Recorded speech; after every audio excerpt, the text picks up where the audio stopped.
এই বন্ধুরা, সকাল সকাল কি দেখাচ্ছে দেখুন। আমাদের বাড়িতে কিছু কিছু ফুল গাছ দেখুন, এটা হচ্ছে পয়সা ফুল গাছ।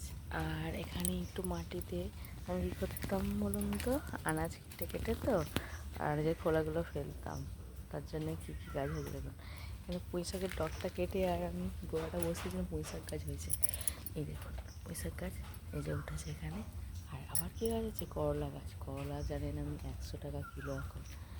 তো করলা, কিছু কিছু করলা হয়েছে, এই দেখুন ছোটো ধরেছে, এই যে একটা বড় হয়ে গেছে, এটা আজকে তোলা যাবে। আর কিছু, এই দেখুন আমার শাশুড়ি মা একটা এরকম মাচা করে দিয়েছে, তো গাছগুলো কি সুন্দর হয়ে হয়ে উঠেছে দেখুন। আপনাদেরও এরকম আনাজের খোলাগুলো যেগুলো কাটার পরে ফেলে না দিয়ে কোনো টবে এরকম মাটিতে যদি ফেলেন, এরকম আবার একটা পেঁপে গাছ বেরিয়েছে, তাহলে এরকম সুন্দর সুন্দর গাছ হয়ে যাবে। এগুলো কোনো দানা কিনে এনে ফেলতে হবে না, বাজারের আনা সবজি থেকেই সেই গাছ জন্মে যাবে। দেখেছেন কি সুন্দর লাগছে।